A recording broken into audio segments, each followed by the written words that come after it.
right. Yep. So we're live. All right. Welcome in, everybody. Hold on. All right. Let's mute it. It'll be good. Yeah.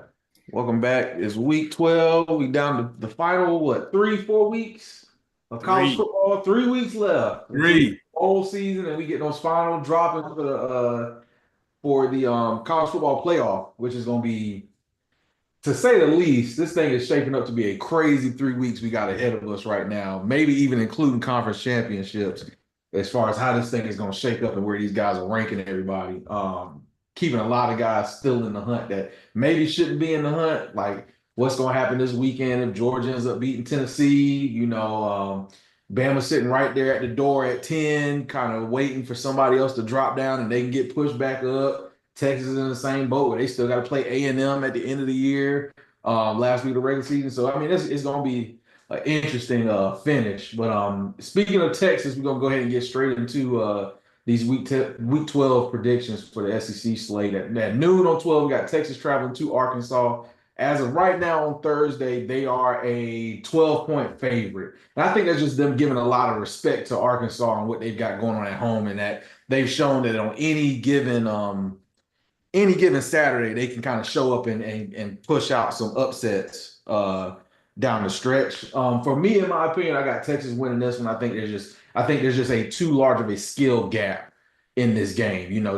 Arkansas can kind of surprise me when it comes to like the Missouris, and you maybe catch a Tennessee when they're not striving as good as they have been weeks prior. But I think there's the talent gap is just too much. I think Texas will roll in here and should get another one. Texas should coast the rest of the season until they get to that A&M game, which should be interesting to say the least. But give me Texas in this one to win comfortably. I'll have Texas winning by 2 touchdowns in this game at minimum. Yeah, I think I'm right there with you. I think Texas, man, my biggest thing about Texas, I think at this part of the season is really not about like what are you going to do in the particular game. It's kind of like what are you shaping up to be in the postseason to me. And I think after that Georgia loss, I thought I saw Texas kind of really question their identity. Last week against Florida, I thought they found it again. I thought they found that fun football that they play on offense, really having a lot of different play types, really having a lot of different flashy different things, getting a lot of different players involved. I thought we saw that from Texas last week against Florida. So I think this week, when you think about what they're going to do against Arkansas, I think it's going to be a lot much of the same. Get our stars in the end zone early, get them out by third, fourth quarter if we can, and let's keep this thing clean cut and down the middle so we can all just keep moving forward. So I got Texas in this one big. I do got Quinn Ewers having another big day though, which is something I think is just always interesting to watch just because of that quarterback controversy. It's died down over the last couple of weeks with Arch Manning kind of not. I think I don't know if it was strategic that they put him in Georgia game just so they can shut all this noise up, thinking that he's ready for primetime football or not. But he got shell shot in that game, and I've not seen him recover since then. So I thought Quinn Ewers having a big day, having the offense back rolling. Man, Texas up big. I got about 3 touchdowns, man. Three. Yeah, Texas is going to take care of business, and the main reason why is if I'm Steve Sarkisian, that's 4 syllables. I'm preaching to my team because our schedule is so weak. We cannot afford to lose this game. Our best win is against Vanderbilt. Okay, now I'm not sitting up here saying Texas does not deserve to be the number one team in the SEC right now, but what I am saying is they haven't really played anybody, and when they did, they lost at home. Okay, I'm not knocking Texas here, but what I'm saying is Sark got every reason in the world to get a team pumped up to win this game and leave zero doubt as to whether or not Texas is the best team in the country right now. He will do that. 21-point victory, Texas all the way. I hear you. I hear you. All right. So now we move on to our next one. We got at 12:45 SEC Network. We got Auburn at home taking on UL Monroe. Auburn's gonna catch. They can catch. Go ahead and get themselves another victory before they finish off with A&M and Alabama. And kind of put an end to their season. This is kind of the go ahead and get your senior day out of the way, get your festivities out of the way, kind of give toast to everybody that's gonna leave this program. What do y'all think about the coaching situation at Auburn right now? Because you hear the rumblings here and now. And I'm gonna let y'all give y'all predictions, of course, but just if you want to just give some insight on what do y'all think is gonna happen right here with Hugh Freeze down there in the Auburn situation. I know Sean, you're down there closest to it. I don't know if you're hearing anything going Oh, on. yeah. as far as run because they seem like they are not pleased with what's going on. It seems like he's just kind of maybe out of the times, out of the touch when it comes to coaching philosophies right now. Maybe won't get out of his own way, but it's real interesting. I just want to as y'all give y'all's prediction for this game. What do y'all think about that situation? Yeah, well, Drew, let me go ahead and run on this one because I am here. Hugh Freeze is 1,000% on the hot seat right here. He's 1,000% on the hot seat. What's going to determine whether he loses his job or not is whether or not he can keep this recruiting class together. He's got a decent recruiting class coming in, or committed, let's just say. But whether those recruits stay or not is going to determine whether he's the coach next year. Now, he's still young enough as a coach here at Auburn to be able to sell the fact that, hey, I need you on campus to make a difference. We're struggling because I don't have you, Mr. High School Senior or Mr. JUCO transfer or whatever the case may be. But do these kids, are they looking at what's going on in Cow Country and saying, hey, you know what? I may get playing time down here. I may be a star down here. If I'm a receiver, I don't know if we got a quarterback. If I'm a running back, I don't know if we got an offensive line. You know, there's so many unknowns. I truly believe that they're going to win this UL Monroe game, drop the next two. Let's just see what happens with recruits, because I'm telling you what they're saying is it all depends on the recruits. And that sucks for Hugh Freeze, because you fighting for your job basically based on whether 17, 18-year-olds are going to commit to come and play for you based on what they see. It's going to be interesting, but I wouldn't be shocked. Right now, I'm going 50-50 whether Hugh Freeze is there next year or not.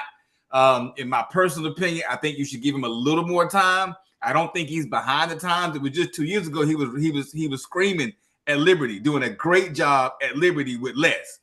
I think Auburn is a tough job. I don't know if people in Auburn told Hugh Freeze or whether he asked enough questions before he took this job. Coaching at Auburn is not easy. You got the boosters. They have been meddling with this program for years. The only reason why they didn't get in the way of Cam Newton when he was down there because they were winning. That's the only reason. The boosters let Cam Newton just go ahead and do what he want to do. These folks are not interested in anybody else being in control but them. Anytime you have scenarios like this where you got so much control from the outside, a head coach is never going to win. Auburn is never going to be able to sustain a head coach for a long time like Alabama had when they saved him for 17 years, as long as the boosters are there. So the scrutiny is there. Let's see what happens to these recruits. I got Auburn winning this game because they absolutely have to. Next two are going to be L's. We'll see from there. Yeah, I'm right there with you, Sean. But I think the biggest thing about the coach question, if Florida's head coach can stay in job, I feel like everybody can stay in job. So I'm like, I think that says a lot about it right here. But I think Auburn, I think it's a fascinating situation with Auburn, because I think, Sean, you hit it right on the nail. It's just a tough job to have. Being in the SEC at this point in time, if you're not already on a trajectory leading up, which we've been talking about all season, you might get left behind. So you either gonna have to say, who is the guy if he's not the guy? I just don't think the availability of coaches coming out this season is going to be something that Auburn's going to be willing to take that chance on. So I think he's going to be there for one more season. Next season, though, even with the recruiting class, Sean, I don't care if they stay or they leave. He's not going to have a good season. It's just the wave of the SEC right now. There's too many above average teams in the SEC. Like, if you can't get to the point where South Carolina is right now, where they're fighting to be in every big time game, you're on the bottom tier. I really can't even say that you're above Oklahoma with the way their season panned out. So you're really at the bottom of the tiers. Vandy's even better than Auburn is right now. So, just Auburn fans is watching this right now or watching this in the future, hit the panic button if it's not already been hit, because I don't really know what the answer is. I really am in a terrible situation where I don't know if firing the head coach will help them or keeping them will help them more. I really just don't know. As far as this week right here with this game they got this week, it should be a landslide. Should be a landslide. But I think they're going over a team that's no real pushover in the aspect. This team's going to come with some fight. This team is going to come with some experience on this team. They got a really a lot of juniors and seniors on this team. And I think it's something that Auburn can trip up on. Just because I am a Bama fan rocking this A on my chest, I'm picking the upset of the weekend right here. I got Auburn losing by a late field goal in a 14-17 game. Just overall a sugar honey iced tea show and something that nobody's gonna want to watch. But Auburn losing by a field goal. We're gonna talk about it next week. Tune back in to find out. All right. Interesting. They gonna roll Hugh Freeze ass out of there if they lose on Saturday. I'm telling you, he gone after Saturday. It might be what it takes. It might just be the place getting set on fire by something. And saying we got to do a true revamp. It's like when the tree got poisoned. We just need to put a whole new tree and roots in this place, and let's restart from the ground up. Because Auburn's been a terrible place. Okay, moving on. We got 1:30. We got Kentucky at home taking on Murray State. This is another situation where a coach, I think, is on his way out. I think this is the end of Mark Stoops' era in Kentucky. I don't think anybody's satisfied with what they have thought was going to be an okay season. This comes back to your point, Drew, that you were saying with a lot of these teams. What is your trajectory looking like right now in the SEC? Are you middle of the pack? Are you staying put in the middle? Are you rising where you're knocking on the door of, okay, I'm kind of now figuring it out. I'm going where I need to go. I can see the light at the end of the tunnel. I know where I'm going. Or are you sinking deep and down, further down to the bottom of these standings? And Kentucky definitely is one of those. They are currently on a 4-game losing streak right now. You got Murray State, and you got to go to Texas, and then you got to fight Louisville after that. So I really do think this is another coach that is going to be on the outs. Mark Stoops, he flirted last season with the A&M job. I bet you A&M is looking at it now saying, thank goodness the boosters got involved and said, no, we not hiring him. Because I think it even got to the point where he had told the players, like, hey, yeah, I'm accepting the job, I'm leaving. And then rug got snatched out from under him real quick. But I'll take Kentucky in this one. They're still an okay team. They'll win this game. This is a game you should win comfortably. They don't even have the spread for this game on here. But get your same situation, get your senior day, quote unquote. Should be the game that you look at and say, hey, let's honor the players we got now and say goodbye, because these next 2 weeks might be a little brutal for you coming down the stretch. So I'll let y'all take it from there. Man, honoring players that with a sorry season like they're having is almost disrespectful. So I'm like, I want this kind of to be over and done with. To me, Kentucky, I think they just have an identity issue. I think they need to go and look at Vandy's playbook that they pulled this year by getting a head coach and a QB tandem. Yeah. That's already experienced and know how to work with each other. Because to me, I think that's one of the biggest things Kentucky's been missing for the last. Y'all might be able to correct me on this. When's the last time Kentucky had a top 10 good quarterback in the SEC? Not even talking about the country, just the top 10 SEC quarterback. Was it Will Levis? But even Will Levis wasn't really shining like that. But could you put? I mean, I think Will Levis got hyped just because of his arm strength. Yeah. But when I think of his production on the field and the injuries he went through, I really wouldn't put him top 10 in the. I mean, I don't know. SEC, I can give you that. Well, let's go back to Will Levis. I'll give you that one. Can you reproduce that, though? That's my biggest question for Kentucky going into this offseason, going into the rest of this year.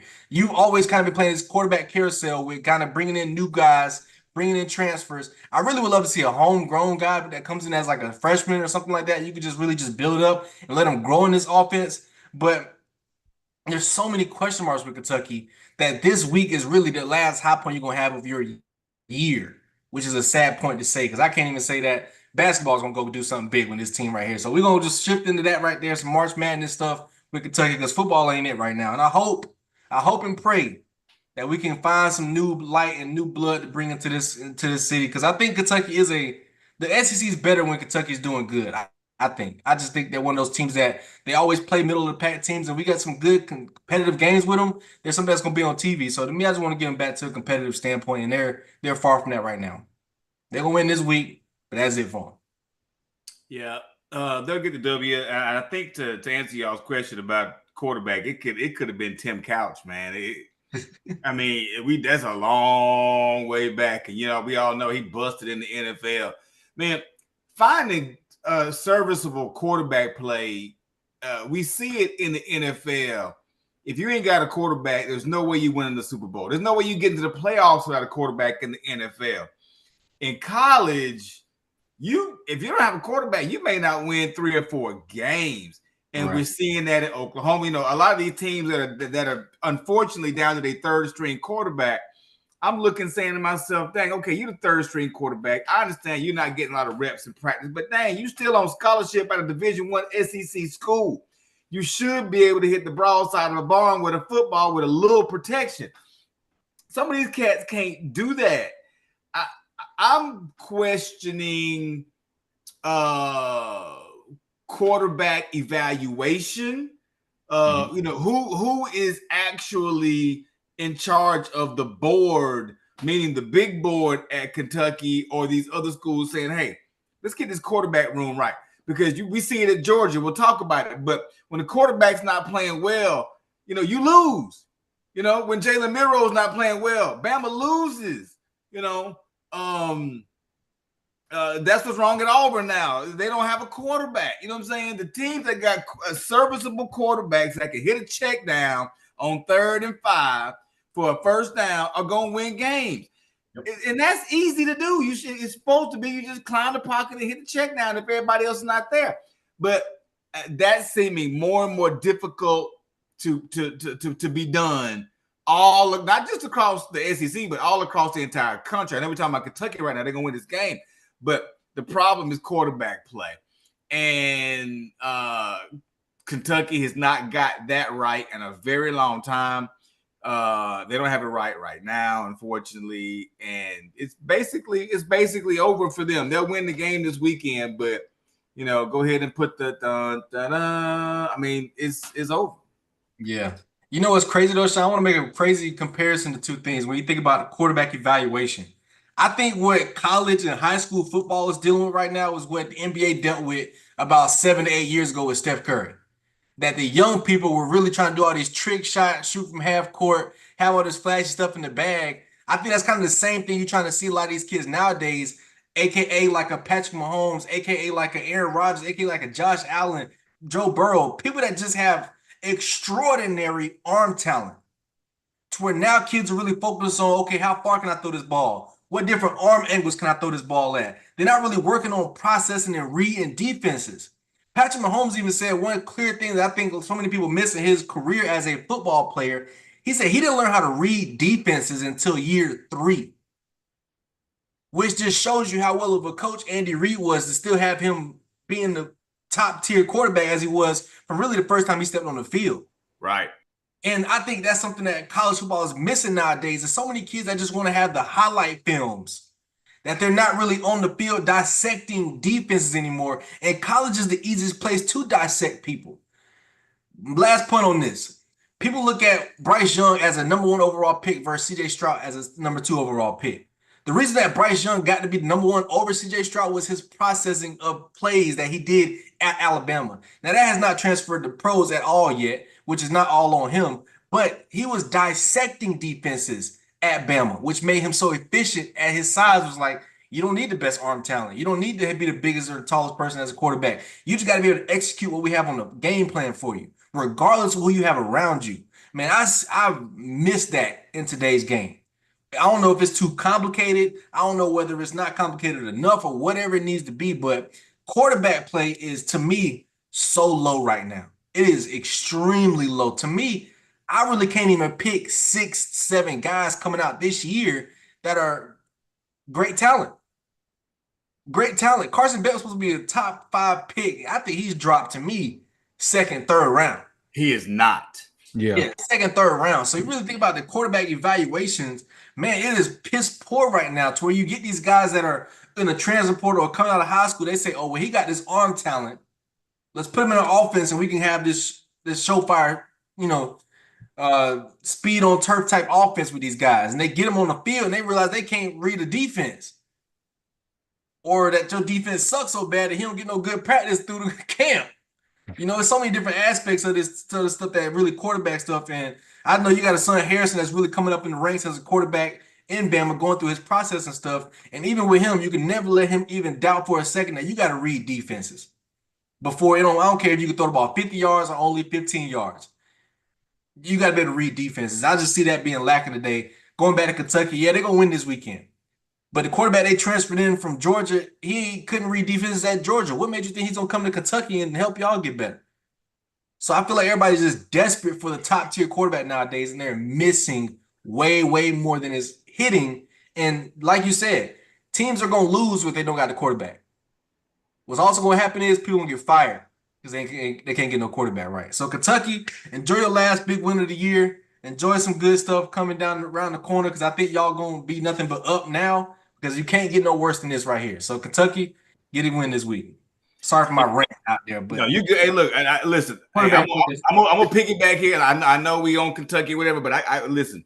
We talk about quarterback. This may be a whole other discussion we need to have another time. But I got to say this: the transfer portal is not helping this because what's happening is the quarterback is the premier position. It's the Cinderella. You know what I'm saying? This is the glass slipper, right? When you go in, when the portal opens up, how many teams go in there looking to see what quarterback is available? It ain't no different than fantasy, right? If your fantasy quarterback subbed on Sunday or Thursday or Monday, are you not looking at the best available players on waivers or whatever? Yes, we all are doing that, right? But it's the same cats, right? Just because you are in the portal, right? Just because you had a good season at ULM or whatever does not mean you're going to be a fit at Kentucky. You know what I'm saying? It doesn't mean that, but I think that these coaches, these coaching staffs, and these evaluators are looking at the names and looking at stat lines from schools that may not have been representative of what this kid could actually do. He was probably the best athlete on the field in that particular game, or so he got film on. But you bring him to the SEC, he's nobody. We've got to get back to actually evaluating, but I think everything is sped up so fast. You got to make a decision so quick. You got to grab somebody just that quick to the point where you're just grabbing folks and not even really looking at what they can really do. So the transfer portal is changing college football to this day, and folks are getting fired because of it, because we are basically getting rid of evaluations. We're just taking kids based on what their previous star rating was and what they looked like when they played in a lesser conference. It's not going to work. We got to get back to football the way it actually was back in the day if you want to build a sustainable program. And I think everybody is getting away from that, which makes it so interesting. I think it's fascinating. Yeah. And on top of that is you can't bench that transfer person because you paid them $1 million to come to your school. Exactly. Yeah. Now you stuck. Man, it's a whirlwind of just troubles for people that miss. Yeah. There's a great side of the transfer portal, but if you miss, it's hard to recover from that. Yeah. All right, well, moving forward. So now we got the next game up on the slate is Bama at home taking on Mercer. Hey, since Bama took that loss a couple weeks ago to Tennessee, they kind of been on a tear. You know, now you got the 34-0 win against Missouri. I'll get into Missouri here in a little bit. But then the LSU game, just to me, going back and looking at it, because I didn't catch it live, it just seems like a light switch, kind of not even really a light switch, just kind of like we were like, all right, we know we were trying to be, but let's be who we are. And Milroe just seemed to just take the game into his own hands and say, this is who I am. I'm going to run the ball down your throat and dare you to stop me, which has been an issue for LSU this entire season with being able to stop teams that are good at running the ball, going all the way back to the South Carolina game when they were here in Columbia. South Carolina was able to run the ball even early before South Carolina got rolling, was able to run the ball confidently against them. And it's been an issue for teams in and out of LSU. But it just seems like everything kind of worked. I mean, you got Milroe ran for 185 yards, but still only threw the ball for 109 yards because that's all they didn't need him to pass the ball. This is another game where you're kind of gearing up for the end of the season, right? So after this, you got to go to Oklahoma. They got their own issues. You'll dog walk them, and then you got a bad Auburn team, which will probably be Hugh Freeze's last game at Auburn before he gets handed the door if they get embarrassed by Bama. I think that'll be his send off. But in these last couple of games, you kind of know Bama's on the outside looking in. Y'all might be able to correct me on this if they have a shot to get to the SEC championship game. I don't know how the mathematics is kind of shaping up, but we've been saying that since earlier in the season. Whoever's sitting in that third place slot, you kind of are in a lucky position because you don't got to play in that SEC championship game. The people in front of you are getting ready to lose. So that way you can still slide in. So them sitting at 10 is a good situation for them because you can only go up from there. You're not, I don't see them taking another loss unless you go to the SEC championship game and play against even anybody they play in there. If they're playing the type of ball they've been playing the last two games, I think they can win it. But that third slot seems to be a very comfortable spot when it comes to Alabama right now. But I'll let y'all are the Bama fans, so I'm gonna let y'all harp on what y'all have been seeing. But just from my standpoint, it just seems like a switch is kind of happening. Like I need to Jalen Milroe needs to run the ball. Run the ball. Go make plays happen. Be the guy that you were the last year when it came to your feet. We know you want to be this passer in this new Kalen DeBoer offense, but you are a running quarterback. Go run the ball and force them to stop you from running and scoring. Yeah, so I know Bama's gonna win this game 110%. Now let me say this first. Mercer is no slouch. They're not a slouch type team, but they're not a team built enough to make this upset. They're not like a Vandy No. type team, but they got enough people around, just dots in certain areas that can make big enough plays to upset this team. So it's gonna be a landslide. I'm gonna say the positive first before I get on the negative. The positive is that I think that the biggest thing I've seen these last 2 weeks, well, really 3 weeks when it comes to watching Bama, is the physicality being back that I really want to see from the offense and defensive line. Really to be able to control the trenches is something that I think is so key in Bama football, which allows you to run the ball, whether it's Jalen Milroe or whether it's running backs. We still got to figure out how to get a running back in the backfield to rush for 100 yards, being in the backfield, not just catching footballs. But we really got to understand that the physicality was what set the tones for this type of team, which opens up so much for this offense. When you think of the run, when you think of the play action, when you think of the deep ball, that's what this team is really built for, running and stuff like that. So I thought against Missouri that they really just showed that, hey, we found the recipe that we really want to work on. And I think through that bye week before LSU, you really got them chances to dig into that bag and prepare for LSU. Now, LSU game, before we get into the deeper stuff that I want to talk about with Bama, LSU game to me was, I think, a little bit of what Georgia felt in the first half in that game. Like it just happened too quick. The avalanche came too fast, and we not the team to be able to really recover from this unless we get the big time plays, which they just wasn't hitting for them that game. So I think LSU to me, which is something I have not seen from LSU team in a long time, I think they gave up early in that game, which allowed Bama to just look so dominant in that game. Which I think that's a illusion. The negative side of all this is I don't think Bama has found their passing answer. You got to be able to throw the ball to win big time games. I don't think they found that answer yet. I think since the Vandy game, there's something in Jalen Milroe that says, you know what, I'm actually second guessing some of these throws. Where it's not just coming off my hand like it was in the first 3 or 4 games, where it's just so fluent and so easy, and we got big time players that can make big time plays. I think once defenses learn that we really got to just truly watch Ryan Williams and make other guys beat us, that this offense on a passing standpoint has taken a big step back, which will get exposed in a big time game against a big time defense. So, I mean, to me, there's good and there's bad in what we've seen in the last couple of weeks with Bama. Mercer's another opportunity where we can really just fine tune certain things that we really need to work on before we get to this. But I just talked a lot of BS about Auburn.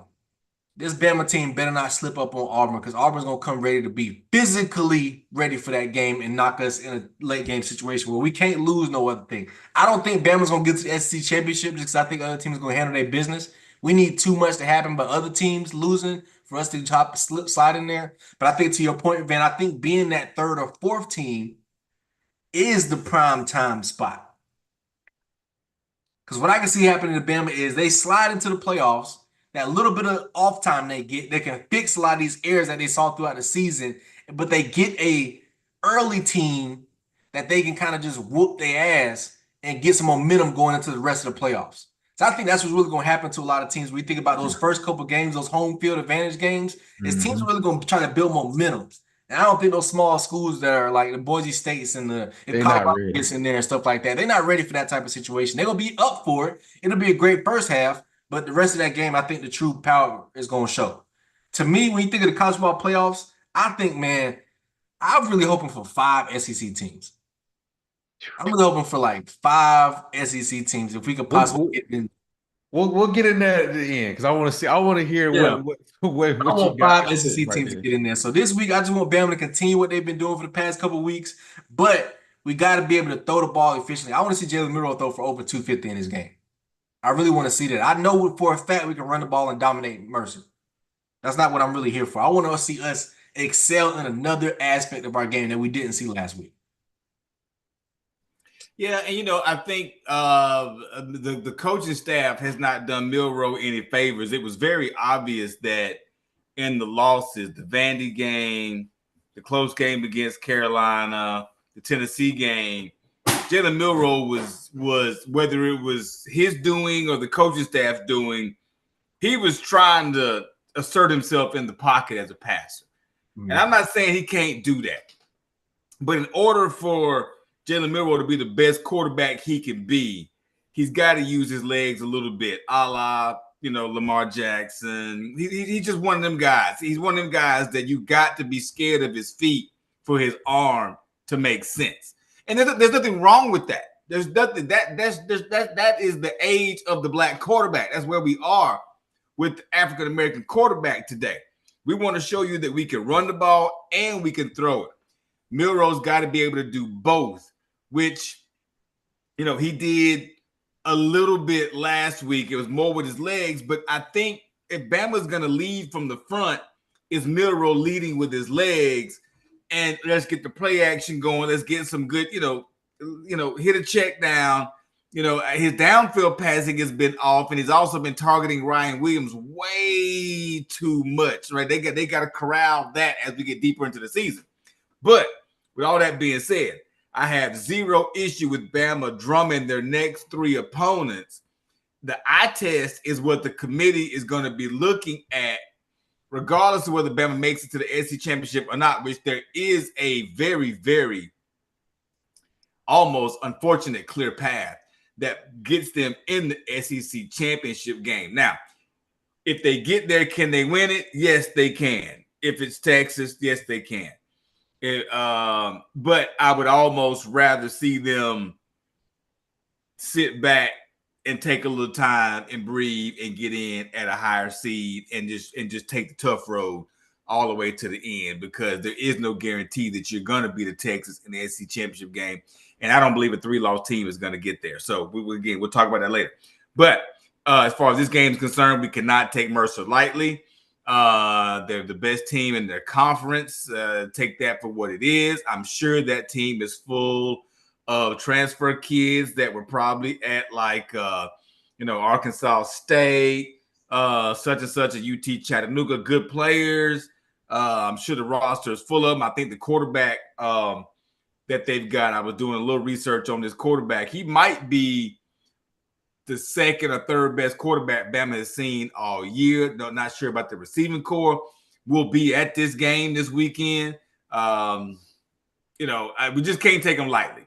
Everything's in front of Alabama. Went out, you're in. Let's just do it. But establish a passing game. Hit a check down, man. Hit the check down. Line up and throw the football. But if the deep ball ain't there, I want to see you hit the running back out the backfield. I'd also like to see more screen passes. Your running backs are too good. Yeah. The offensive line is too good for y'all not to be running screen passes. Man, look, I don't make millions of dollars to call these games, but a screen pass is a high percentage play, and you got the players to execute it. I'm still not completely sold on Nick Sheridan and the offensive staff. They're doing better. But are we ready for a national championship? Not yet. We have some runway. We do have runway to get there. But, I don't know who's there. I don't know who is there right now. So, the fact that there's confusion in Tuscaloosa bodes well, because I believe there's confusion in Austin. I believe there's confusion in Eugene. We just ain't seeing it because they ain't lost a game yet. I think there's confusion in Columbus. There's confusion everywhere. There's no clear-cut number one. No clear-cut number one in the season. Bama could very well be that team. You just got to continue to work. Yeah. Yeah, I got you. Well, moving on to our next one. We got 3:30. We got Florida at home taking on LSU. LSU is an interesting team right now. I don't know what's going on. I mean, you ran into A&M team a couple weeks ago, and they hit on your blaring weakness in the second half of that game, which was your run defense. Reed was able to come in and just torch you with it. He only threw 2 passes in the second half. You followed it up with a game against Bama at home under the legendary Death Valley nighttime game. Everything is hyped up to be. And then you laid a goose egg with Milrow running all on you. He only threw for, like we just mentioned, only 108 yards in that ball game.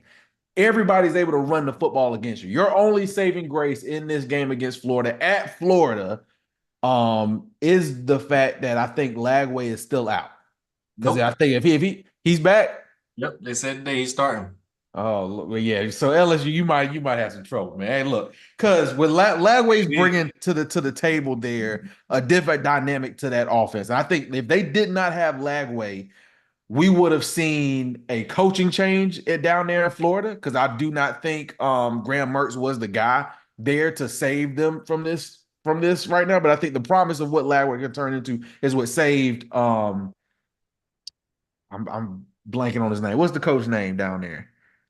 Billy Napier. Billy's job. Billy. Yeah, he saved his job. The promise of what he could turn into saved his job down there. And the fact that they was able to rattle off some wins that they honestly really shouldn't have won.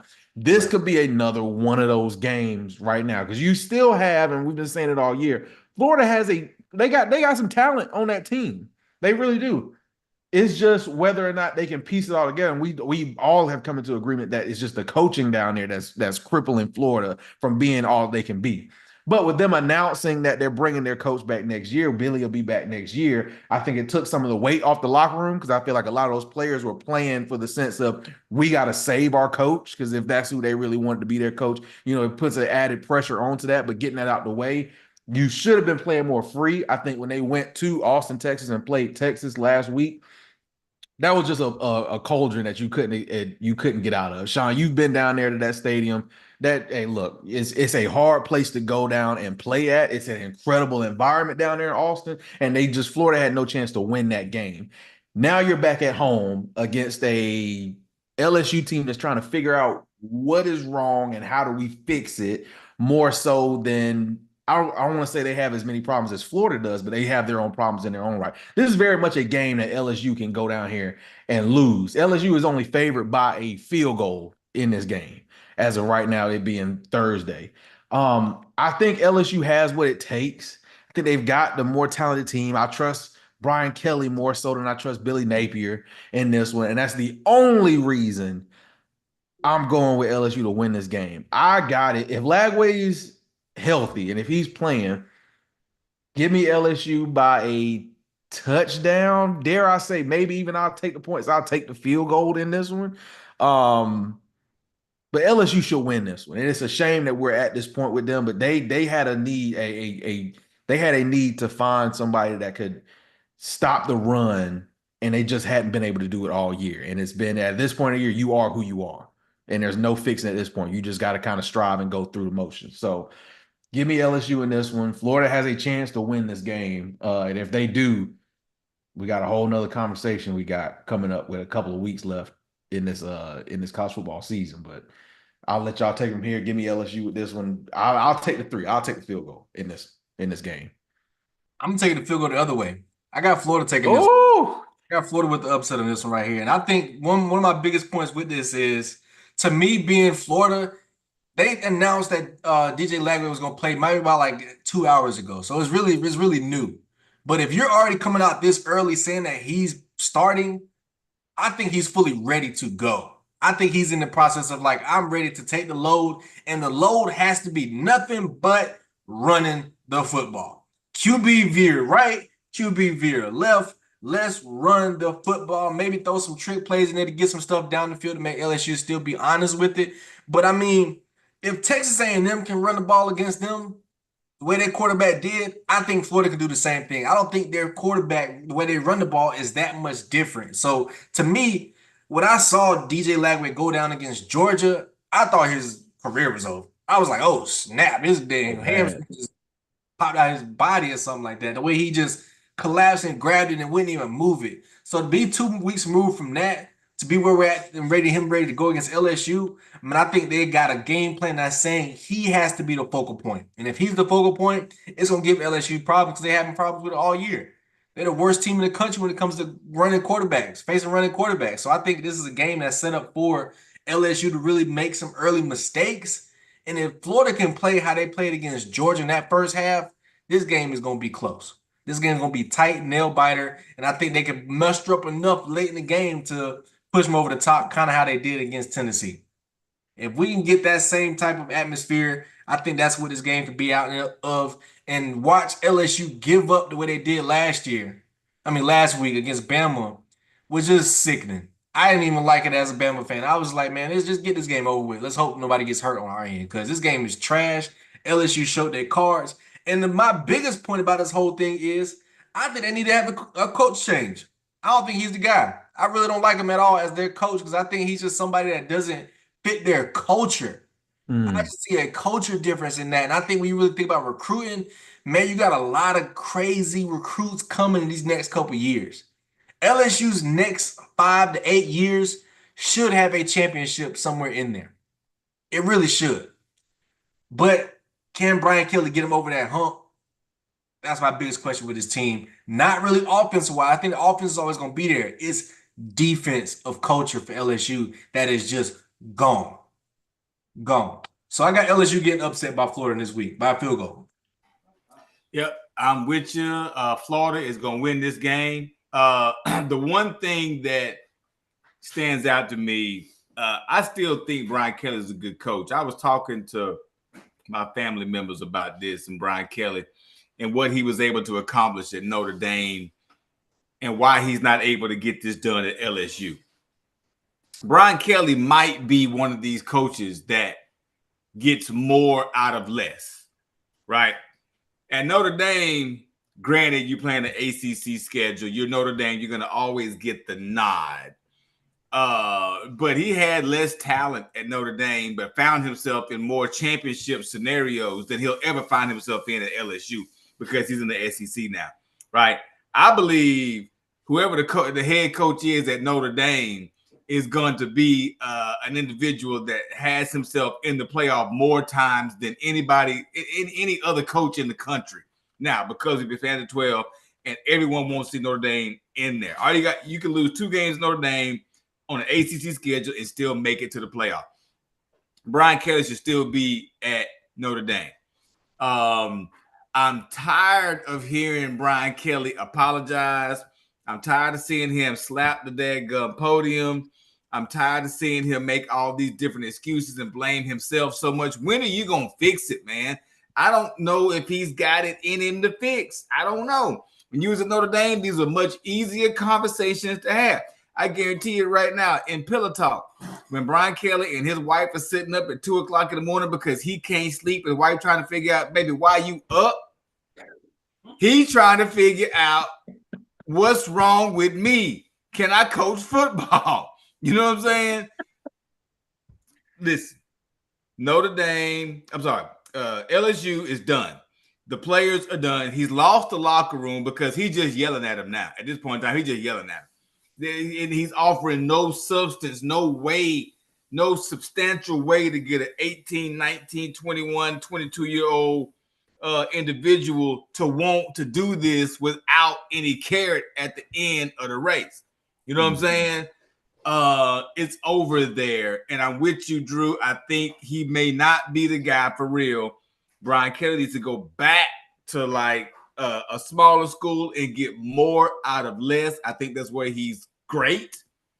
Obviously not an SEC coach because you could bring Vanderbilt's coach in and get 9-3 out of the roster he had at LSU right now. Yes, Brian Kelly, I'm on you. I've been your boy, but I'm off, man. I'm off. I got Florida win this game by 10, actually. I think Florida runs away with this game because LSU has quit. Wow. That's a lot. Hey, all right. Well, hey, that's gonna be something to talk about if that comes to fruition. Next game, we got my opinion, one of the games of the week. 4:15, South Carolina at home taking on Missouri. This is a game right here. Here's my spill, right? Shane Beamer has done a lot this year to prove me wrong in a lot of areas that I said I needed to see before I submitted him as you keep him as long as he's willing to stay here. One of those things was being able to win on the road. In his 3 years before this one, he's had an awful time trying to win SEC games on the road. He's had pitiful performances at times where you just do not show up on the road. He's fixed that this year. You've gone to Oklahoma, you've gone to Bama and been competitive. You've gone to Kentucky and beaten Kentucky, which you've got. That's another part I'm about to make in a minute. You've gotten over that hump of beating Kentucky because it used to be back in the day, even back when Spurrier was, Kentucky was just a team you could never get over the hurdle of beating. You would have a great win followed by either going to Kentucky or Kentucky coming here and losing to a team you shouldn't lose to in Kentucky. Now that's the same boat and same arrival that has come now when it comes to Missouri. Missouri has beaten South Carolina 5 years in a row. It's some kids that's been born and has never seen South Carolina beat Missouri. It's awful because this is what Coach Drink. Some people like him, some people hate him. I'm one that he just rubs me the wrong way. He's had a feud out for South Carolina ever since we passed up on him for the offensive coordinator job a couple years ago, right before he took the head coaching job at Missouri. Ever since then, we have not. He came here and beat us in our. I think Will Muschamp was our coach then when he was when he was at App State. They came in our stadium when we had Brian Edwards and all of them and beat us here then. Then went to Missouri and he hadn't lost to us yet since he's been at Missouri. And all the bat talking and the slick comments and all that, he came out this week saying, "Oh well, we ain't worried about that secondary because we done played them 3 times already. Some of them guys in the backfield, so we got enough tape on them." I'm ready to shut this man up. Get him out the door. This is the perfect time to do it. Now, feelings aside, let's get into the real statistics of this ball game, right? I think this is a perfect 2 ways. It's a trap game for South Carolina. You finally ranked. South Carolina historically has been known that once we get ranked, we end up losing a ball game. And Shane alluded to it in the press conference on Tuesday, saying the same thing, saying, "Hey, last time we were ranked, we came out and just stunk it up the following week." But it's another game, kind of like what we talked about when Texas A&M came to town. Missouri's only road games this year, only road games, not SEC road games, only road games have been at A&M. They lost 41-10. They went on the road to UMass and won that one 45-3, but that's in front of a crowd of maybe 8,000 people. And then you went to Alabama and you lost 34-0. I'm telling you right now, this is a sold-out crowd. Gamecock Nation could not be at any higher point of bubbling over being in the stand. Me and the kids were at the game. We played A&M. That was the loudest I have ever heard Williams-Brice Stadium. And I'm not even joking. We looking at each other, our ears were ringing. It's going to have that type of environment again this week, especially if we get up to a big lead. I think they're still saying, I saw the report today, Brady Cook is doubtful to play. And if it's a backup quarterback that's coming into Willie B right now, hey, look, all I got to say is I pray for you because this defense is playing lights out. This is probably maybe the second best defense I've ever seen South Carolina have in my lifetime. And the offense finally has seemed like they found their identity as far as running the football. Rocket Sanders is the first running back at South Carolina to run for 100 yards in back-to-back games since Mike Davis in 2014. This is a top 10 defense in the country. I do worry about the wide receiver core. They got some guys. Luther Burton is still hitting off on a high clip. You still got I forgot who's the other guy that came from Oklahoma that had his revenge game, quote unquote, last week. But if you're at a point that if you're at home and you're celebrating and you're taking the last 5 minutes of the Oklahoma game to get 2 scooping scores to win that ball game against that team, I don't think you have a chance coming into South Carolina. Give me another barn burner, 35 plus points. We hold them to maybe 17. I think this game is going to be an absolute bloodbath. And I said it after we lost to Bama. I did not think there was another game left on this schedule that South Carolina couldn't win. And they're proving that statement right by going out and enforcing who they want to be in each game. They're not falling for the traps of saying, hey, we figured it out. We got to pass the ball this week or we got to do this certain thing. This is like, no, we know we want to just enforce our will on you on offense and defense.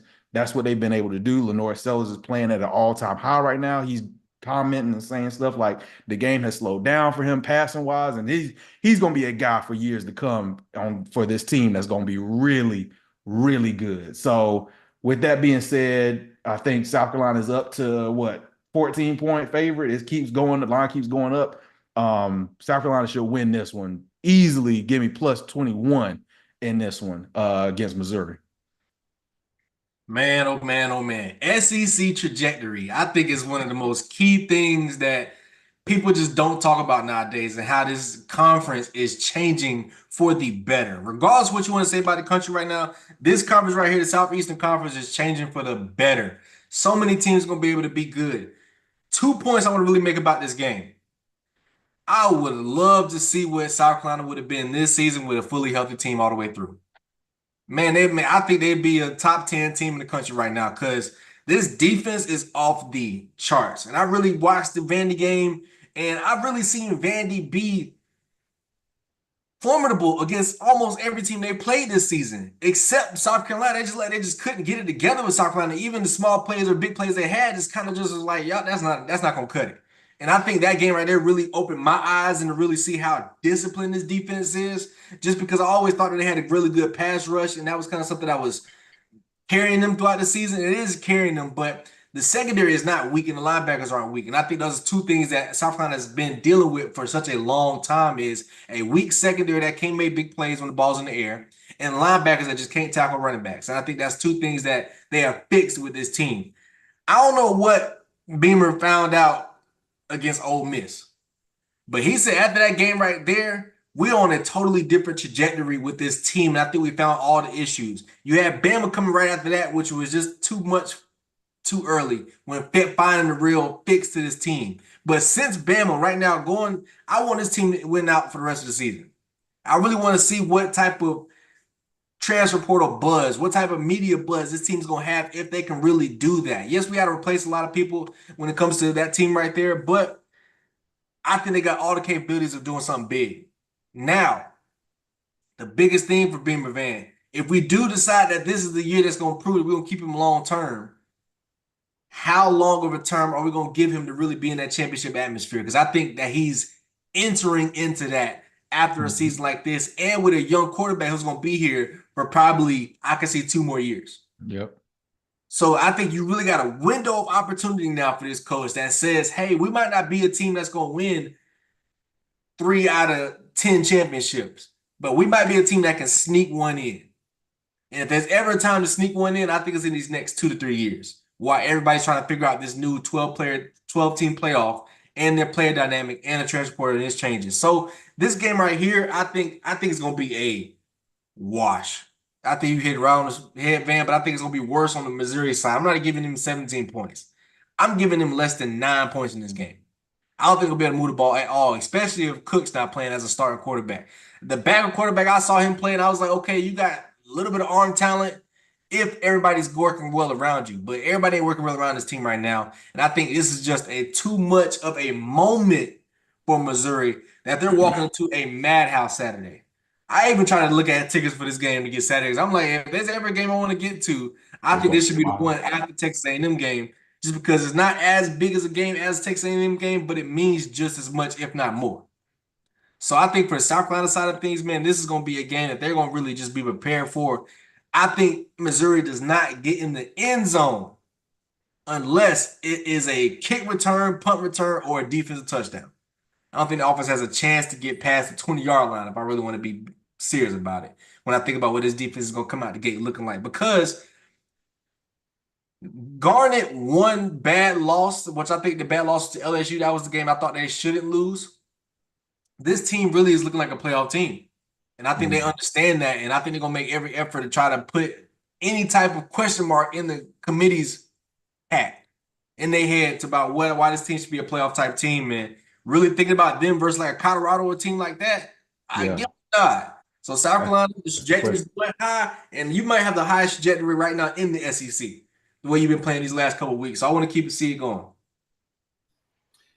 Man, look, Tate, piggybacking off of the fact that there's no clear-cut number one, I'm going to give South Carolina some flowers here. Piggybacking on what both of y'all said. pick any team in the top 10 right now, send them to Willie B Saturday night, and tell me you don't think Carolina could not beat them. Yep.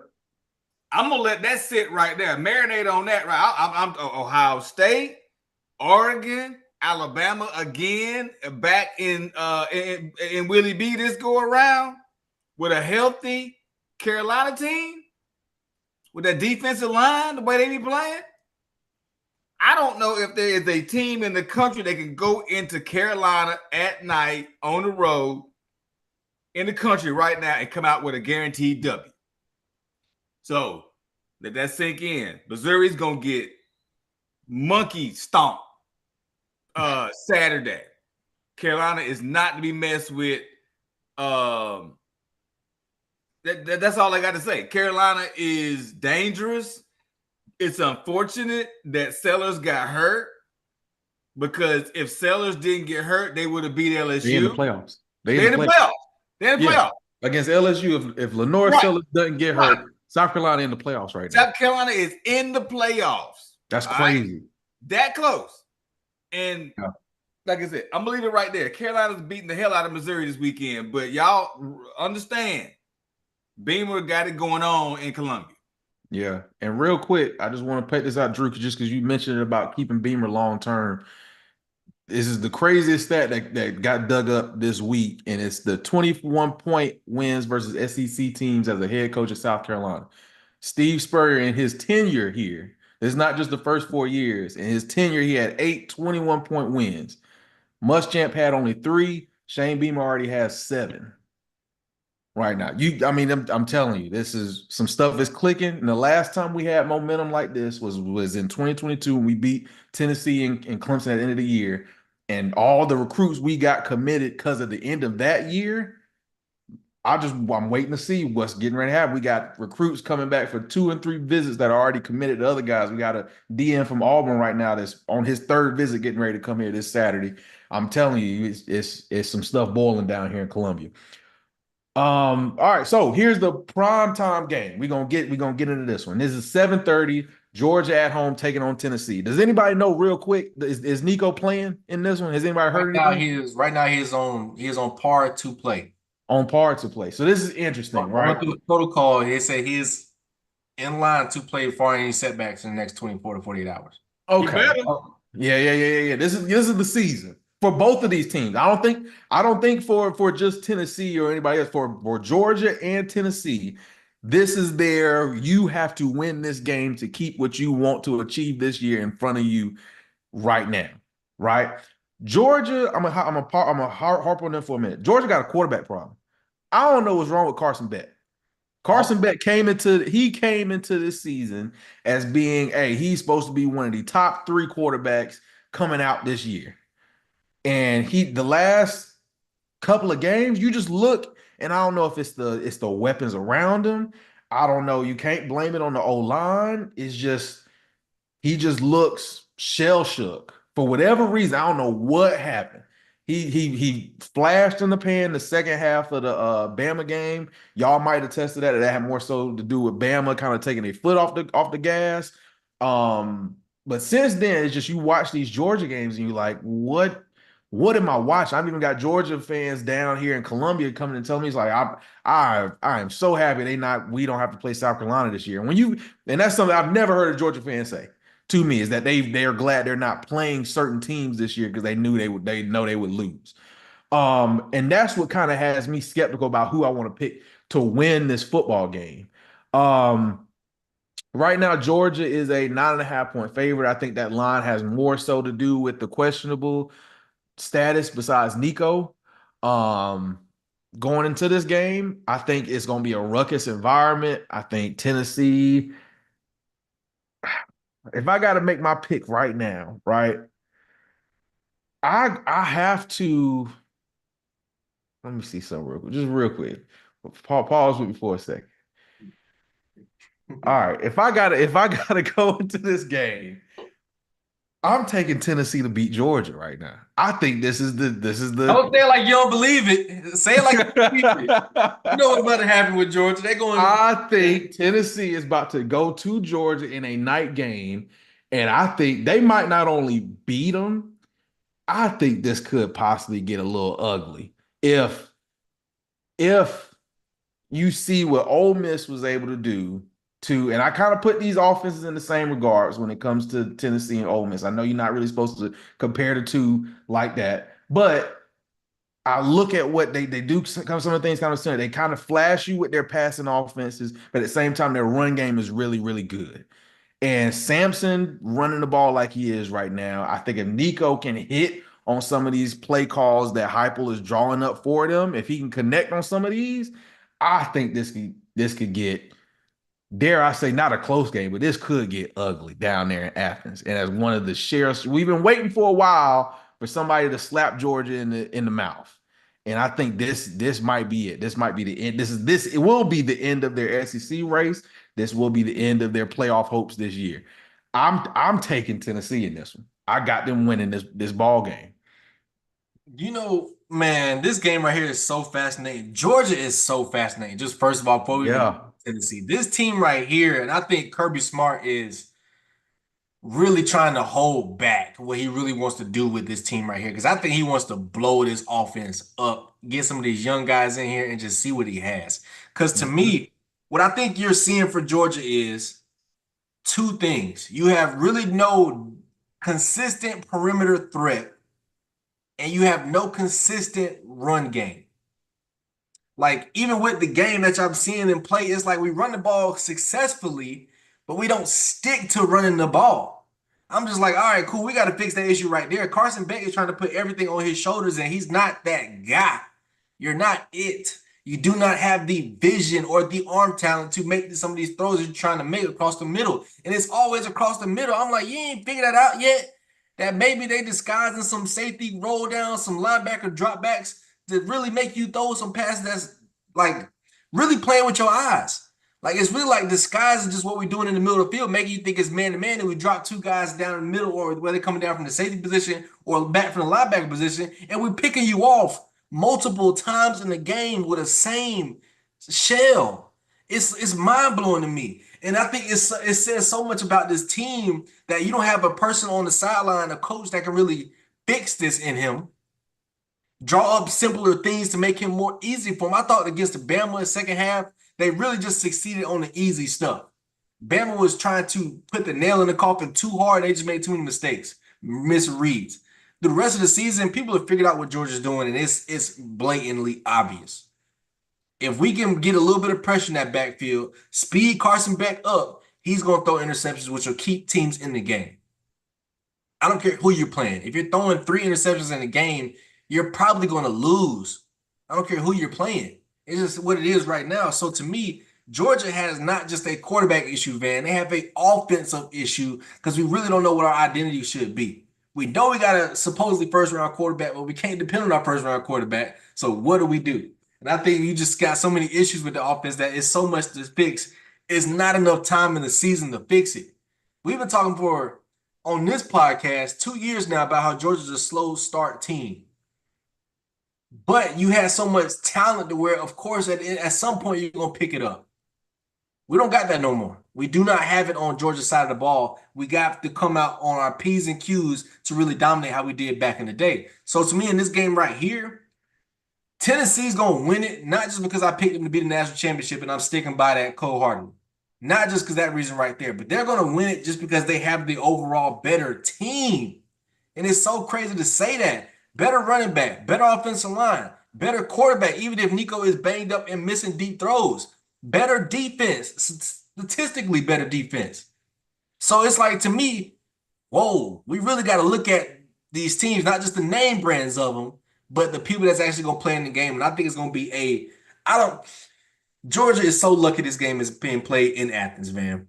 Because if it was getting played in Knoxville, this would be a dog walk. I think it's going to be close only because Tennessee's going to get out to the slow start with their offense, and having Nico come back from concussion. You know, you're really not practicing a whole week with that scenario. You really got a lot of other things going to factor into it. So I think it's going to be a touchdown or a 10-point game. but I think that it's going to be something mid-20s. That's going to be we're going to have a season maybe like second to third quarter, just a lull of scoring. I think we're going to get in a flashy early game. I think we're going to get late scoring. But I think in the middle part of this game, it's really going to be a chess match and really who can put the better thing on, who better put the scheming together on the field. But to me, what's going to give Tennessee the notch is they're going to be able to run the football against Georgia. Yes. They're going to be able to run the football against Georgia. And I think that's Georgia's worst nightmare, when teams can truly just run the ball against you and they can't stop it. It changes how they play the game. It speeds them up a little bit more. It makes them antsy and anxious. And against this Tennessee offense, they beat Bama, even though that was at home. They are ready for a prime time win. And I think it's prime for this Saturday night against Georgia. Tennessee by 10. Man, I'm so up in the air on this game because Kirby Smart needs this game so bad. But so does Heupel, though. They both need this game really bad. But I honestly think Kirby Smart needs it more than Heupel does because of the trajectory that Kirby Smart was on 2 years ago. Kirby Smart was about to be the next coming of Nick Saban 2 years ago. And just like Dabo Swinney was supposed to be the next coming of Nick Saban, like when he was, contending and playing Nick them championship. Y'all, let's not forget what Nick did. This ain't a Nick conversation, but I think it's relevant to this conversation because everyone is trying to chase what Saban did in Tuscaloosa, and it's hard, man. And it's going to be even more difficult now. I think Kirby Smart got his 2 championships at the right time, just like Dabo Swinney got his 2 championships at the right time in the Saban era. Okay, you got your 2. That may be it. That may be all you finna get. There's no guarantees. Listen, Carson Beck is an average quarterback without Brock Bowers, Lamb McConkey, your boy that's in Pittsburgh right now. You know what I'm saying? Just like Dabo was great with T. Higgins and ET. When you get these generational players, you're supposed to win championships, right? You're supposed to win championships. And they did that when they had this generational talent. Nick had this talent for 17 years, and he rattled off 6. Okay, he rattled off 6. That's not going to happen no more. What Kirby Smart's going through right now, I think his whole ego is being torn completely apart right now because he's supposed to be the guy, right? Dabo was supposed to be the guy. Now Kirby's there's not going to be a guy anymore. Ain't gonna be no guy no more. So this weekend, Heupel is trying to cement himself as one of these guys. You know what I'm saying? And Heupel is gonna win him a national championship at some point in time. It's not gonna be this year, but he's gonna get him one while Nico is there. I've got Georgia winning this game because they are at home. And Kirby Smart is a better coach currently than Josh Heupel. If Kirby wants to maintain any sense of relevance, he's got to win this game. If he don't, he's not in the playoff. And I just think Georgia just slips off into some sort of SEC mediocrity if he doesn't win this game. Kirby's got to have it. They're at home. It's at night. They knock Tennessee off and send the SEC in a complete spiral in regards to who's going to be where. I'm looking forward to the chaos and madness, and Georgia winning this game is going to be a contributing factor to the chaos and madness, which is the remainder of this SEC season. It just sucks that their plans is great, but it sucks that they're playing so late in the season to the point where this game has the ramifications that it has. But Kirby has everything to lose if he loses this football game. And I think he's just a better coach than that. And he's at home. Nico may not be right where he needs to be. Yes, they can run the ball. They got a great defense, but Georgia is at home. The fans are going to come. I got Georgia by 10, but it's going to be a fantastic football game. and let the melee begin on Monday into selection when we come down to the playoff committee and how they rank stuff. Because Bama's gonna win. Somebody got to lose in front of Bama. When Ohio State plays Indiana, somebody got to lose. It's so cool what's going on, but there's gonna always be controversy here. We expanded to 12 teams. Man, listen, you could go to 16, it's still gonna be controversy. That's what it's all about. That's what it's all about. This is like March Madness to me. It's like, hey, these games mean so much. Who got the coaching staff that can pull you through? I got to go with Georgia here, only because of home field advantage and coaching staff. That ain't the only reason, Sean. You done showed your cards and I done figured you out. I'm really confused on the picks that both y'all did. I thought it was gonna be flipped. I thought Sean was gonna say Tennessee, and I thought Van was gonna say Georgia. Sean, I done figured your whole speech out. You really like some toxicness in the world, and you're really trying to figure out how Bama can sneak their ass up in there. That's what you really love. Because if Georgia loses, it is going to be complete chaos. And to me, Georgia winning this week is the only way Alabama gets in the SEC championship. To me, that's the only way they get in if Georgia wins this week and makes Tennessee a 2-loss SEC team. So to me, that's sneaky on your part, and I actually love what you're doing diabolically. But in this game right here, man, I think Georgia is done. I think they are done. If you don't solve the quarterback problem, you're not winning this game. If Beck goes in there and throws one interception, they're losing this game. And what we've seen in the past 3 to 4 weeks is he's going to do that at some point in this game. So I just hope it's early where they can come back. If it's late, it's going to hurt. It's going to hurt Kirby Smart's ego. It's going to hurt his pride. It's going to hurt him so bad because right now he's trying to give faith to them. And I thought I saw it in the Alabama game a couple times in that first half where he just looked on the sideline like, I don't have an answer for this. My quarterback's got to play better. I'm gonna tap him on the back of his helmet a couple times, and not say anything because I know the cameras are on me. But I really want to cuss this MF out right now because that ain't Georgia football. I know last week that's got to be the tipping point. This week right here has been a tough week in football practice for Carson Beck because he's got to fix these issues if they got any chance of doing anything for the rest of the season. And I just don't see anything happening. So I'm surprised about your pick, but I figured you out halfway through that when you started talking about the chaos and stuff like that. I said, oh, he won't just Bama to sneak in there. Georgia win this weekend right here. It's going to be complete madness, and that's what it's going to be. But it gives so much debate for Bama losing to a Tennessee team, but beating a team that beat Tennessee. So, I mean, man, there's so much in that right there. But Tennessee's going to walk away with this one. And my big point, I heard you sneak this, my national championship pick. The reason why Tennessee is going to win the national championship is because we have not seen the best football from Nico yet this season. Think about it. I know what type of quarterback he is. I've been watching him since his junior year in high school. He's got the talent to do what he needs to do on the field. He's just off by a second or half a second when it comes to some of his passes. But if they get on that offensive tandem that I know Hypo wants to get them on, there's only one team I can see I can stop him, and that's Ohio State's defense.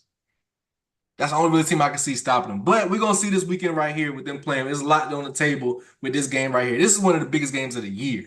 And I didn't think it was going to come down to this late in the season, but we are here, and I got my popcorn already popping for Saturday night. It's going to be fun, man. It's going to be a lot of fun. Yeah. All right, real quick. A&M at home taking on New Mexico State. First time A&M's been on the field since their absolute beatdown coming down here at Willie B.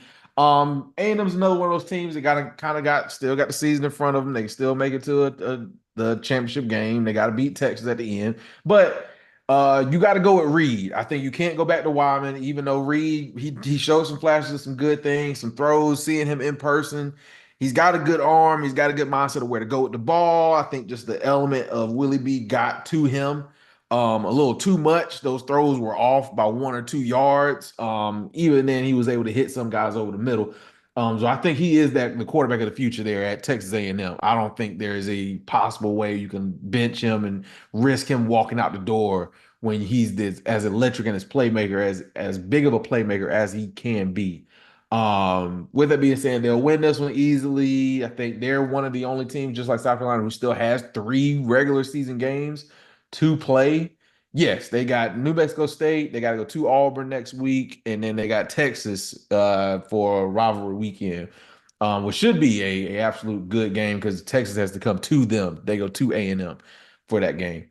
A&M will win this one. They'll kind of get back to their regular schedule program of winning these games at home like they've been doing all year and see where they go from there. But I want to hit this game and then I want to get y'all's guesses on SEC teams to make the playoff real quick and then we'll wrap this thing up. I'm right there with you. I don't think this game is anything. I wish we could have just skipped it and just moved on to something more fun to talk about. Because Texas A&M was gonna walk away with this one. New Mexico State don't got nothing. They don't got a quarterback. They don't got nothing on their team that really is gonna pose any type of threat to Texas A&M. So to me, this is really just Texas A&M figuring out the stuff they've been working on for the last 2 weeks since they got their ass whooped in South Carolina. And I think it's gonna be something. I think Reed is gonna be the starter, and I think it's gonna be a real heavy team, and that's gonna be too much for New Mexico State. So I got Texas A&M big in this one, and hopefully they don't slip up in the next couple of weeks because they got some big games coming. A&M beats Texas at the end of the season, they're in. They don't, they're out. This is just a precursor to that.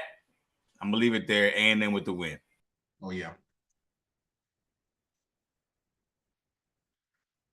So real quick, while Van making a quick run, you think Colorado's gonna hop in? Man, I think they got every shot to move in. I just love all the talk and hype around Colorado and Deion, what's going on. You know what I'm saying? They actually have a shot. I'm hoping they get to play BYU. I think BYU is a little overrated. Yeah. A little overhyped. They should have lost. Yeah, you know what I'm saying? I would love to see them with the chance, but if they get there, I don't think they're gonna do much. I really think that you gotta who's the 12 best teams? We don't know. I mean, is Colorado one of the 12 best teams in the country? I don't think they are. But by the rules, if you win your conference, you in with a first round that gone by. So I mean, he could find himself in an interesting situation just based off of where he is and what he's done this season. Yeah. I ain't finna put nothing past Deion in Colorado. They win the daggone Big 12 to end up with a first round bye as a 4 seed, let's say, and they win a home game. They're in the freaking semifinals of the college football playoffs, man. And at that point in time, I'm hearing Deion to the Cowboys with Shador as number 1 pick. I mean, who knows with this dude, man? Who knows with this guy? You know what I'm saying? I'm just along for the ride, man. But to answer your question, Drew, I think they do have a legit shot. I do. Yeah, I think they do as well, too. I think if they're going to lose another game this season, it's going to be this weekend. I think they got a real rat trap, poison trap, whatever it is against Utah. Because Utah really should have beat BYU last weekend. I mean, that's watching that game.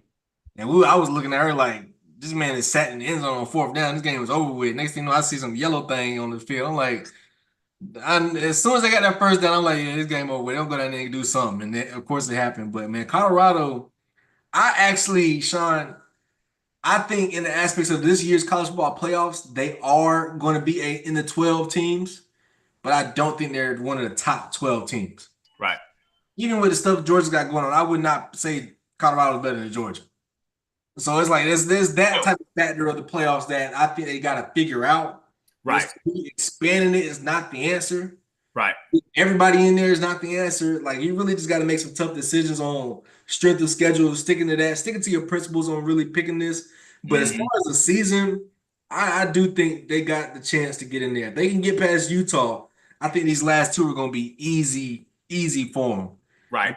That championship game against BYU, I definitely can see them being that right there just because, and I think it was one underrated thing, how much talent they actually got on their team. Talent. And I think they really have dived into that after they got that second loss. It was like, all right, we're just going to play with our playmakers. Now we're trying to be this run balanced team or pass, balanced overall team. We're just going to play into our playmakers and let people make plays. We're going to be in certain games. Yep. That's what they got. They got hot, got to continue to go forward. But man, Colorado, we're gonna have to do a separate video about them in the next couple of weeks. Man, listen, they keep winning, man. We will, but we got to figure out. Kind of going to your point, Van, talking about the number of SEC's team that's gonna make it in. Let's take Texas for example. Their best wins against Vanderbilt. Okay, outside of Vanderbilt, Texas ain't really played nobody. Look at Indiana in the Big Ten. They played nobody. Nobody ranked at the time in the top 20. They had no ranked wins. No ranked wins whatsoever. You look at strength of schedule. Georgia is the number 1 team in the country strength of schedule. So Georgia's a 2-loss team. Look at their losses, man. Look at who they lost to, right? I mean, I know we just got through giving Georgia the business, but at the end of the day, they're playing the toughest schedule and the toughest conference in the country. Do they deserve to be in? I think so. Today, they do. I mean, they don't look the best, but look at what they've had to deal with. You know what I'm saying? It's like, BYU, SMU, all these teams, Boise State, all these teams we talking about, like, we're close, we're in the top 12, we should get a bid. No, you shouldn't. But it's not your fault because of where you play. No, it's not your fault. You know what I'm saying? It's not Boise's fault. It's not SMU's fault. It ain't BYU's fault. It ain't even Colorado's fault. You know what I'm saying? But you cannot dismiss what's going on in the SEC right now. You know what I'm saying? The SEC, Ole Miss needs to be in. Bama needs to be in. Texas should be in. Georgia should be in. Tennessee has to be in. I'm talking about, could Carolina be in? Yes. Would Carolina beat BYU on a neutral field right now? Yes. 100%. Yes. This is Notre Dame too. And Notre Dame. You know what I'm saying? So it's kind of like we haven't necessarily figured it out yet. The Big Ten plays a 9-game conference schedule. The SEC plays an 8-game conference schedule. You got these conferences are so big now to the point where you got Indiana that don't even play Penn State. They're gonna play Ohio State, but they basically miss the meat of the conference. You know what I'm saying? They don't play Oregon, they don't play USC. You know what I'm saying? They just kind of had the luck of the draw this year, won the games they're supposed to win. Now you're the 6th best team in the country. No, I don't buy that. No, you know what I'm saying? We just, but as long as we're doing it this way, it is what it is. The cream is going to rise to the top. I just hate that a team like an Indiana or a BYU will eat up a spot that maybe a Carolina or a Miami might need to occupy because they're just a better team, Well, I'll tell you this right here. What's one thing that's going to talk about just SEC teams getting the playoff? Yeah. Tennessee can solve that 5-team issue that I was saying. If Tennessee wins this weekend, Georgia's not getting in with 3 losses. So I think that's something that teams and people are hoping for in that committee room, just because that's going to be a nail biter. I don't care what you say. If we got 4 2-loss SEC teams and one loss SEC team in this top 15, it's going to be hell trying to keep those teams out of there, just because everybody's going to have a proven track record, wins and losses, that can say they can compete with anybody. So I think, man, when you really think of the top, Texas to me is going to get in. This is just me. Texas is going to get in. Tennessee's going to get in. I'm going to give you Bama's going to get in. And I think Ole Miss, just because they got a good big time at the right part of the season versus Georgia, they're gonna sneak in. But if you're really trying to make a debate, name a team behind Ole Miss that's better than Ole Miss. Maybe the only one, again, that they played and Carson Beck got some good talent is Georgia. Maybe that's the only team that's actually behind them right now that's better than them. If we're talking about getting the 12 best teams in, that's why I think the English vocabulary is such an amazing thing, because we cannot use the word best in this conversation. It's correct the way they're going about it if they're using the word best. We got to say which teams are the most deserving to get in. Yeah. At this point of the season, who's playing the best football? That's how it's got to be said. As of right, not we looking back to September, nothing like that. It's at this point in time in this part of the season, who looks the best when you cut on a game? Who looks like they playing playoff level football? Well, I don't even like looks because a lot of these teams look better than Indiana. It's just who Indiana playing. Right. They ain't playing nobody. A lot of these teams look better than Notre Dame. Notre Dame's got on a hot streak ever since they lost that early team. They lost that early game, and I mean, it's just so interesting to me. I always say deserving. That's my biggest thing because I can say the way Indiana's looked so far, you know what? They deserve to get in the way they look so far. But if you really want to put the cream of the crop, You ain't putting them at the top 5. you're not better than. But I mean, they deserving just because they're undefeated. There's not many teams can say they're undefeated this year. Mhm. That's an accolade that you can have on your schedule, but you're gonna lose to Ohio State. You're gonna lose that game. You're gonna have a loss. And if Indiana has a loss to me, they out the top 10. They're not top 10. And I believe the committee, if they lose or when they lose to Ohio State, they're gonna kick them back to like 15. Oh, yeah. If they lose, they out. There is no wiggle room. There's no wiggle room for those teams. They got a team that's like, they'll put like Michigan, Ohio State 1 and 2 Yeah. the whole season. They knowing they got to play each other. So they know we're going They doing it on it's going purpose. to solve itself. They know Indiana's going to lose. Yeah. But it's just, all right, we got to give them the respect now so they can be in the conversation and everybody praises us because this is what we've been waiting for. And Indiana would be in the same spot if this was last year in the 14 playoff just because they undefeated. Yep. So if we listed off teams right now that if they lose, they are done. Who we going with? Is if Oregon loses, if Oregon loses, are they done? They're good. Team by team. Good. They're still good. Ohio State. Good. Texas. Good. Penn State. Out. If Penn State loses, they out. Out. Out. Indiana. Out. BYU. Out. Tennessee. Yeah, they in. Notre Dame. Out. If Notre Dame lose another game, they out. Out. What you think, Drew? I think they're gonna be. I think they can be in. I can see them. I think they'd be a bubble team. Yes, they'll be like that last spot. Maybe the last one in. Maybe, but I got them out. Miami. Out. Notre Dame is tough, but damn. Yeah, Miami's in. I think they in if they lose another game. So I think they're gonna win the conference. Bama, I think you got to say out. Out. That'll be 3 losses, and you already on the bubble. Right. Ole Miss out has to be out, and we already said if Georgia loses, they out. Out. Right now, I believe in this list in these next 3 weeks, to include conference championships, I got 5 teams in the top 10 that's gonna lose a game. Yep. And most of them are those teams right there that we saying will be out if they lose. Yep. But you're gonna have in that, you're gonna have so much happening because you're gonna have your SEC champions that got an automatic bid. Right. You're gonna have your 12, 10, 9, and 8 that's gonna fall into that top 6, 7, and 8 range. Right. Then you're gonna have those bubble teams, like we're talking about those teams that we just said might be out. That's gonna be on the fringe. Those are gonna be the teams that have lost their conference championship that has hurt them more than making a conference championship can help them.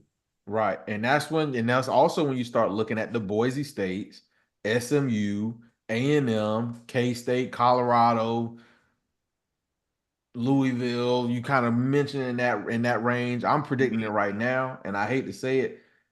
I'm preparing for South Carolina to come in at 13. Right. Winning out and coming in at 13. I feel it. It's something in me that feel it. But I'll take it. I feel it. I can see where it's gonna happen. We gonna get there. Yeah. But it's gonna be like I said, it's gonna be interesting. I don't want to carry this on. We've been on here for a minute. So are we all agreeing that South Carolina is the best 3-loss team in the country? Yes. I would say that for sure. Yes. Playing right now. You want to play them right now. Don't nobody want to play Carolina. Nobody want to play Carolina right now. Is what you said, Sean. Is what you said. Nobody above South Carolina right now wants to play them. I don't even care if it's on the road because they playing like that on the road. Right. And especially not at home. But if we on the road, I think it's the same situation. Yeah. I wasn't going to say this just because it was a South Carolina segment. It was giving them their flowers. But Tennessee and Oregon will go in the Willie B and make some havoc. They'll go in there and wreak some havoc. I think Oregon is a really good team. I just think they're gonna have a lapse at the wrong part of the season. Man, I don't know if Oregon.